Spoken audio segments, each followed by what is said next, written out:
Namun sosok itu menari-nari di hadapan Tama. Akan tetapi matanya menatapnya tajam, sekali mengeluarkan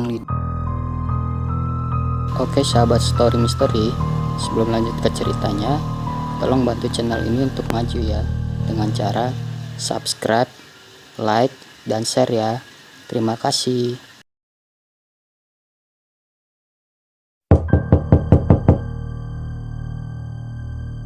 Terdengar suara ketukan pintu dari balik kamar itu. "Tam, bangun Tam, sudah pagi," ucap si Neng. Tama pun tersadar dan segera bangun, namun tak menjawab sautan dari si Neng. Tama hanya duduk terdiam di sisi kasur dan mengingat apa yang sudah dia alami semalam.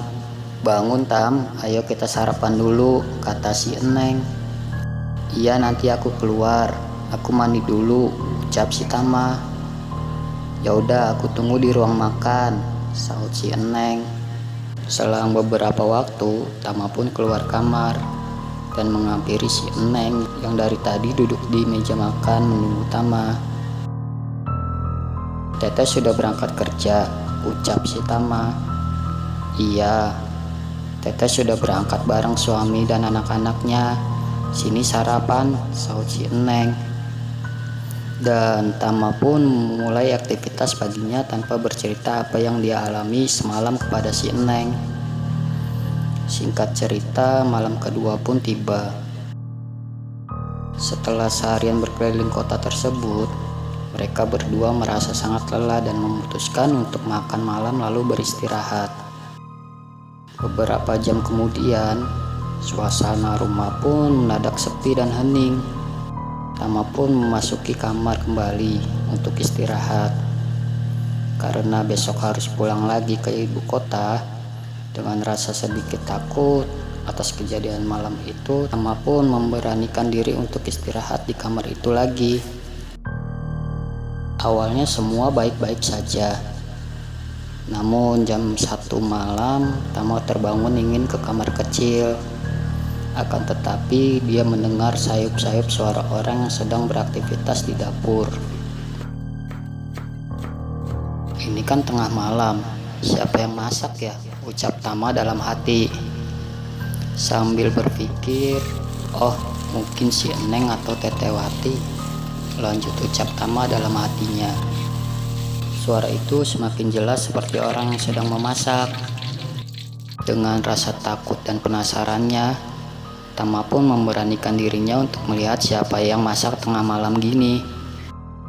Tama pun membuka pintu kamarnya dan berjalan menuju dapur. Alangkah terkejutnya dia melihat dapur yang masih utuh bersih dan gak ada tanda-tanda seperti orang yang habis masak. Di saat Tama sedang bingung dan ketakutan, tiba-tiba air di keran wastafel menyala dengan sendirinya. Tanpa berpikir panjang, dia pun mematikan keran tersebut, lalu bergegas masuk ke kamarnya lagi, dibarengi dengan sahutan tawa perempuan yang tidak tahu dari mana arahnya. Suara itu seolah-olah terdengar sangat jelas di telinga Tama. Tama pun menutupi kembali mukanya dengan bantal. Pagi pun tiba. Seperti biasa, sebelum aktivitas mereka pun sarapan bersama. "Kamu sakit Tam, kamu pucat sekali," ucap Tewati. "Enggak kok Teh, Tama sehat-sehat saja," kata si Tama. Dan di pagi itu Tama menceritakan semuanya kepada orang rumah, apa yang sudah dia alami 2 malam belakangan ini. Semuanya pun terdiam mendengarkan Tama menceritakan hal tersebut. Namun setelah selesai bercerita, Tewati pun berkata, "Oh, itu penunggu sini Tam, nggak apa-apa kok." Dan cerita pun selesai.